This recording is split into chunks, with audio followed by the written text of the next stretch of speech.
We're still focusing on elections, but we're looking at something else, and it's barely 7 months to the elections for Ghanaians to elect a new president and 275 members of parliament. Already, the political parties have been engaging one form of campaign or the other, unlike the past when political parties mainly resort to traditional rallies. Some of them are now adopting innovative measures to try and capture the hearts and minds of potential voters, and this has been made possible by social media, which has opened a new opportunity for citizens, politicians and civil society organizations to engage in an open, transparent and dialogue discussions with the public. In this afternoon, I do have Nehemiah Tiga. He is with Blogging Ghana. He is the project manager for Blogging Ghana. And good afternoon, Nehemiah.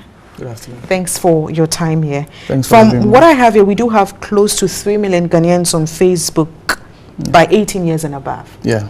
And you are a blogger. Yeah. You're already in that fraternity. Yeah. Are you satisfied with the use of social media, especially as we head to the elections? Well, you can say it's become an improvement.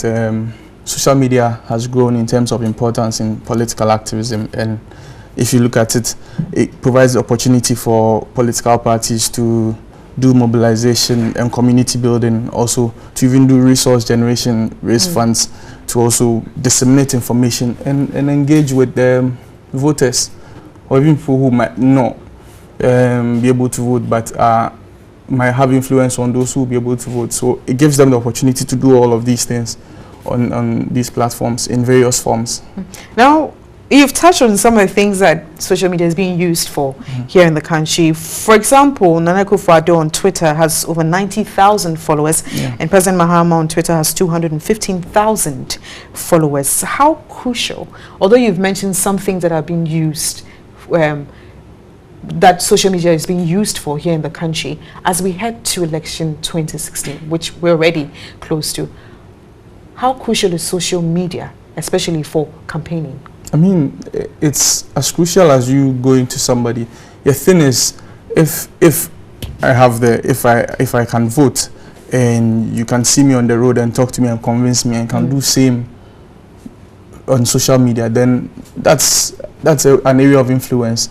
Unfortunately, people usually look at it from the point of, oh, but all your people are not. Yes, the numbers are not so much, but it has a multiplier effect. So if you convinced me online, I could go, maybe I saw a video that convinced me, that was touching, and it moved me so much. I could just call my mom or visit my mom and say, you know, vote for Nana Akufo-Addo.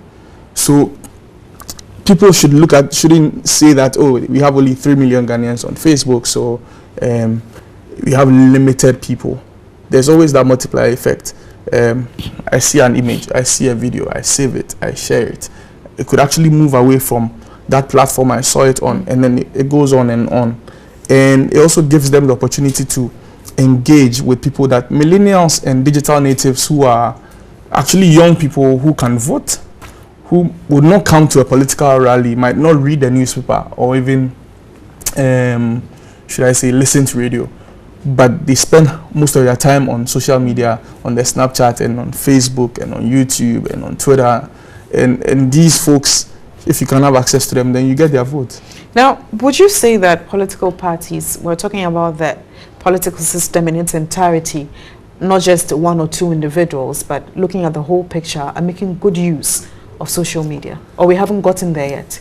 I think if you compare it to 2012, they are getting a hang of it. In 2012, I think that they just took it with a pinch of salt. But this, in 2016, you are seeing a lot of them. So you are seeing Nana Akufo-Addo doing some sort of resource generation with getting people to do their cards to contribute from the scratch cards. You are seeing Mahama showing what he's done or seemingly done through the images on infrastructure and all the pages, and they are doing a lot of Facebook ads as well.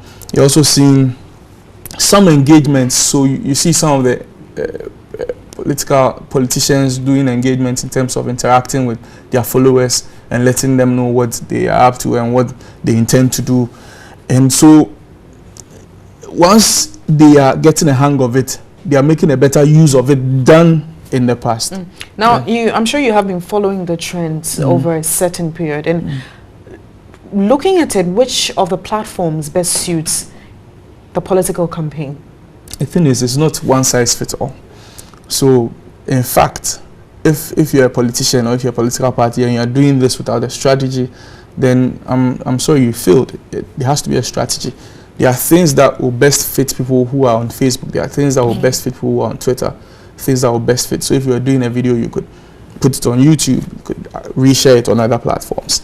If you were trying to share longer posts or things that you require interactions, it would be good to have it on Facebook. If you want to send quick messages and also have short conversations, you could do that on Twitter. Twitter moves really quickly. Facebook sort of sits. And then if you also invested in some Facebook ads or even any ads on all the other platforms, you'll be able to, should I say, give visibility to what you are doing. And you can use Flickr to maybe track your campaign activities. So it's not one size. Once you have a strategy, you know that, okay, I'm going to run. So let me give you an example. Even though you're in a political party, like Ghana Decides, running unregistered. For everything that we do, you notice there's a blog team writing to the website. There are people sharing things on Instagram. Maybe a photo a day goes to Instagram. There are people doing things on Twitter. And so if you look at the target audience and how they're going to, how you expect people to relate to what you're doing, and then you use the platform. Now, you're making it seem all rosy, but of course there are the negative aspects to it. And how do they deal with such when they come up? So guess what? If you have a strategy, then it means you have people managing these accounts. It means that you have these people ensuring that whatever they post out there is responsible, because there's a lot of irresponsibility when it comes to the use of social media. People, because it's always about speed of sharing information quickly, people seem to forget that when I share this, it could instigate violence or it could cause this, and then they just share. But if you have people who are in control, then they will say, oh, hey, this cannot go out there. And that's it. And then they'll stop it. And then they'll be able to also manage people who will try and troll and try and be negative. So it has to be a concerted and a well-coordinated thing. Thank you very much, Nehemiah Tiga. He is with Blogging Ghana. He's a project manager, and we're looking at the use of social media as we get to the elections. You're still watching MiddayLive.